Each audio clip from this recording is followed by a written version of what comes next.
Prepare for a miserable story of Bhutan's king that will leave you in tears.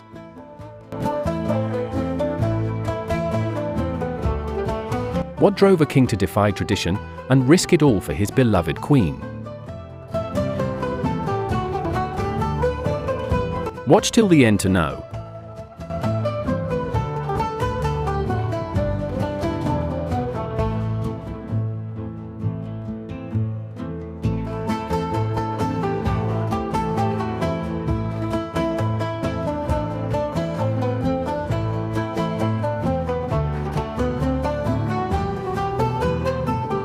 Our story begins in the breathtaking landscape of the Himalayas, where the small kingdom of Bhutan, often called the last Shangri-La, has remained largely untouched by the outside world for centuries.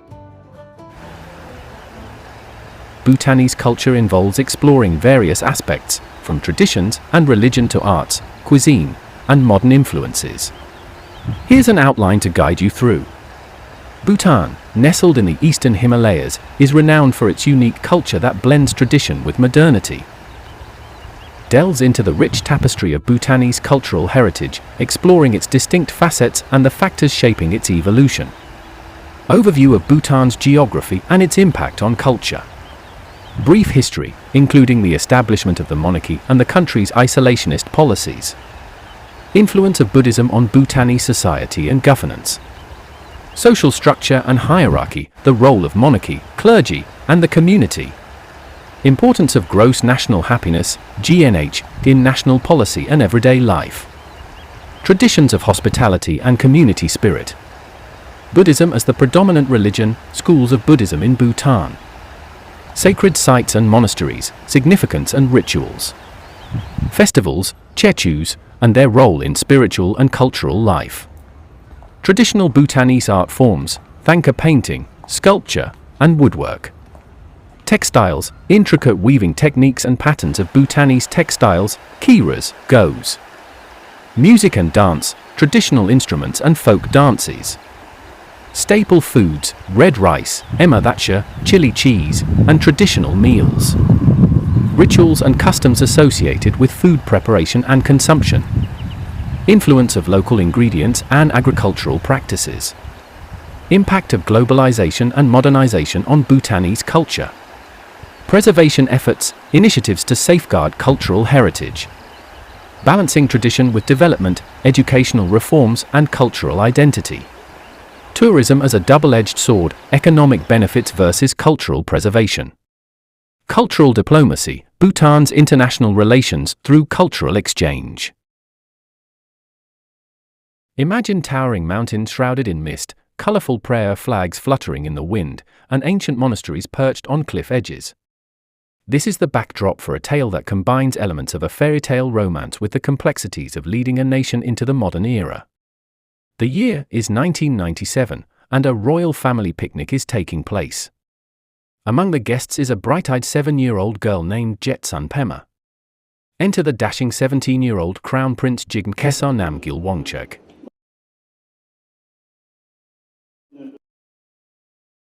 The early life of a Bhutanese king, particularly Jigme Khesar Namgyel Wangchuck, offers a fascinating glimpse into the history, culture, and traditions of Bhutan. Born on February 21, 1980, in Dechenkling Palace, Thimphu, Jigme Khesar Namgyel Wangchuck is the eldest son of King Jigme Sinji Wangchuck and Queen Ashi Chering Yangdon Wangchuck. His early upbringing and education were marked by the unique blend of traditional Bhutanese values and a modern education system. From a young age, Jigme Khesar Namgyel Wangchuck was immersed in Bhutanese culture and tradition, which places a strong emphasis on Buddhism, monarchy, and the well-being of the people. His father, King Jigme Sinji Wangchuck, played a crucial role in guiding Bhutan through a period of modernization while maintaining the country's cultural integrity and sovereignty. As a member of the royal family, Jigme Khesar Namgyel Wangchuck received a comprehensive education both in Bhutan and abroad. He attended various schools in Bhutan before continuing his studies overseas. Legend has it that upon meet in jest would turn into a prophecy, setting the stage for a love story that would captivate a nation and challenge centuries of tradition. Fast forward to 2011. The jest has become reality, and Bhutan is abuzz with excitement for the royal wedding. But this is no ordinary royal union. You see, for centuries, polygamy had been the norm in the Bhutanese royal family. The current king's father, the fourth Dragon King Jigme Wangchuck, had married first sisters in a grand ceremony in 1979. This practice was deeply rooted in Bhutanese culture and was seen as a way to strengthen royal bloodlines and political alliances. But King Jigme Khesar had other ideas. In a move that sent shockwaves through Bhutanese society, he announced that Jetsun Pema would be his only wife. This wasn't just a personal choice, it was a powerful statement about monogamy, love, and the changing face of the monarchy.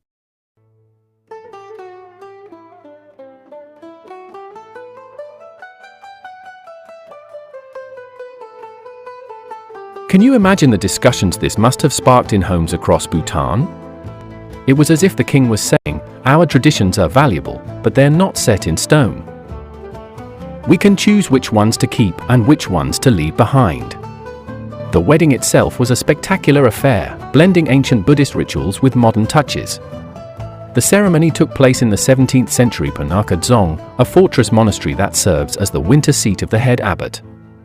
Jetsun Pema, radiant in a traditional kira woven with golden threads, walked down the aisle to meet her king. But it was what happened next that really got people talking. In a move that would have been unthinkable for previous generations, King Jigme Khesar kissed his bride on the lips in front of the entire gathering. In a country where public displays of affection are taboo, this simple act was revolutionary. It was as if the king was ushering in a new era of openness and emotional expression. You can almost hear the collective gasp of the audience, followed by whispers of both shock and admiration. But the young king wasn't done breaking with tradition. Instead of retreating to a palatial residence, the newlyweds chose to live in a modest cottage.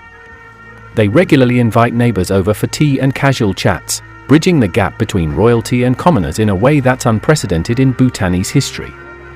It's like they're saying, "We may be your rulers, but we're also your neighbors and friends." This approachability extends to their public duties as well. The king and queen are often seen walking hand in hand among crowds, stopping to chat with people, pick up children, and listen to concerns. They've earned the affectionate title of the people's king and queen, and it's easy to see why.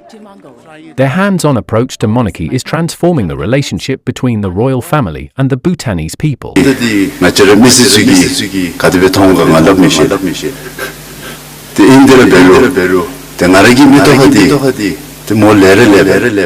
Now, let's talk about Queen Jetsun Pema for a moment. She's become a force for change in her own right. At the time of her marriage, she was the youngest queen in the world at just 21 years old. But don't let her youth fool you. She's highly educated, having studied international relations in London, and she's using her position to advocate for causes close to her heart.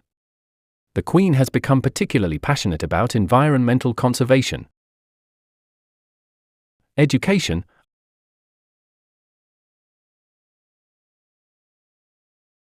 and women's rights. She's the patron of the Royal Society for Protection of Nature and has been instrumental in promoting Bhutan's unique approach to environmental stewardship. Did you know that Bhutan is the only carbon-negative country in the world? This means they absorb more carbon than they emit. The Queen has been a vocal advocate for maintaining and expanding this impressive achievement. But perhaps one of the most visible ways Queen Jetsun Pema is making an impact is through her fashion choices. She's earned the nickname Kate Middleton of the Himalayas for her impeccable style, but her fashion is about more than just looking good. When she wears traditional Bhutanese kiras with modern accessories, or pairs Western-style blazers with traditional Bhutanese skirts, she's making a statement about cultural fusion. It's a visual representation of Bhutan's journey to blend tradition with modernity. The Royal Highland Festival and the Snowman Race. His Majesty travels the length and breadth of Bhutan. The royal couple's progressive approach extends to how they're raising their children. Unlike past generations of royal children who were often kept separate from the public, the young princes are frequently seen interacting with ordinary Bhutanese children. This is a powerful statement about equality and the future of the monarchy. It's as if they're saying, our children may be princes, but they're Bhutanese children first.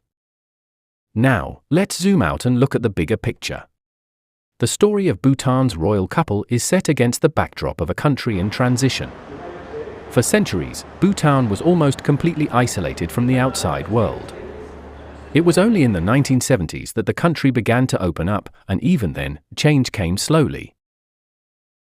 Television and the internet weren't introduced until 1999. Imagine going from a medieval way of life to the 21st century in just a few decades. That's the challenge Bhutan has been grappling with. How do you preserve your unique culture and traditions while also embracing the benefits of modernization?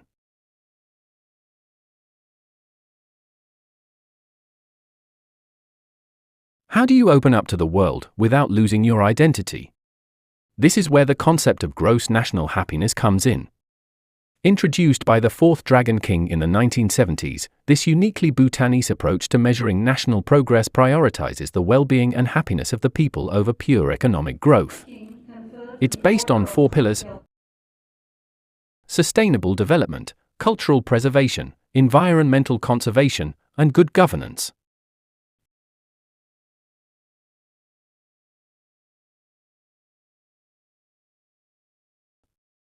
King Jigme Khesar and Queen Jetsun Pema have embraced this concept but are adapting it for a new era.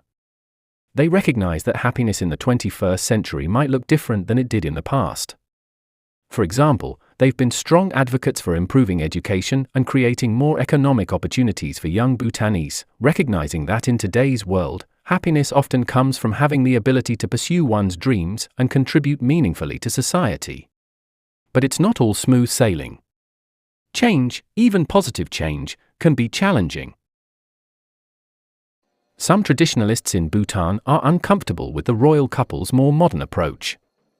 There are concerns about preserving Bhutanese culture in the face of globalization. The influx of Western media, technology, and ideas has led to worries about losing traditional values and ways of life. The royal couple is walking a tightrope, trying to move their country forward while not losing touch with its roots. They're constantly asking questions like, how much change is too much? How do we preserve our cultural identity while also embracing progress? These are questions that resonate far beyond Bhutan's borders. In our increasingly globalized world, many cultures are grappling with similar challenges. And let's not forget the broader geopolitical context. Bhutan is a small country nestled between 2 giants, India and China. The choices the country makes about modernization and opening up to the world have implications far beyond its borders. The royal couple's approach to governance and diplomacy is shaping not just Bhutan's future, but its place in the world. For example, Bhutan's strong stance on environmental conservation, championed by the King and Queen, has made it a global leader in climate action. The country's commitment to remaining carbon negative has earned it international acclaim and could serve as a model for other nations. At the same time, the royal couple has been careful to maintain Bhutan's policy of gross national happiness before gross national product, resisting pressure to prioritize economic growth at the expense of social and environmental well-being. The story of Bhutan's royal couple also raises interesting questions about the role of monarchy in the modern world. In many countries, royal families are seen as outdated relics of the past. But in Bhutan, the monarchy remains a beloved and central institution. The King and Queen are showing how a monarchy can evolve and remain relevant in the 21st century. They are not just figureheads, they are actively involved in shaping their country's future. Their approach to royalty is also challenging traditional notions of power and privilege. By living modestly, engaging directly with the public, and emphasizing service over pomp and circumstance, they're redefining what it means to be royal. It's a stark contrast to the lavish lifestyles often associated with monarchy, and it's winning them admiration both at home and abroad.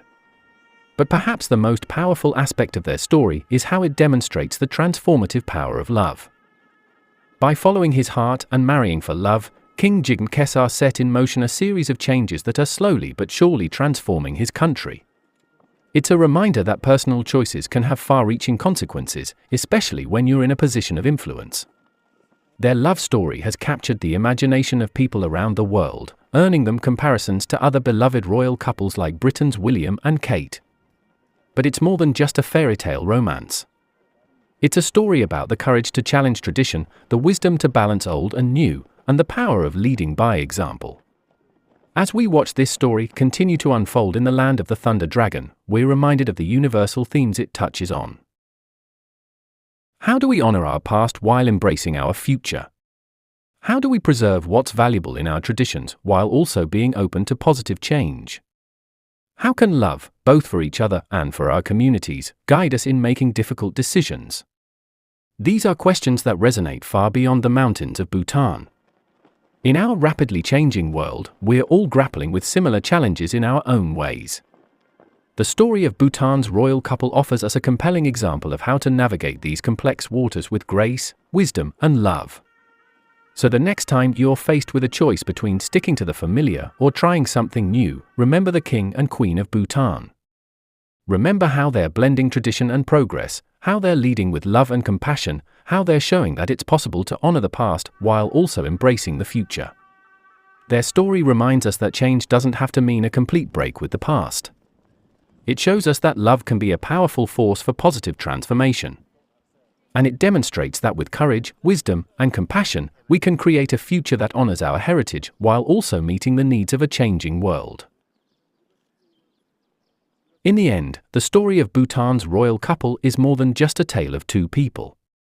It's a story about a nation in transition, about the delicate balance between tradition and progress, and about the power of love to shape not just individual lives, but the destiny of an entire country.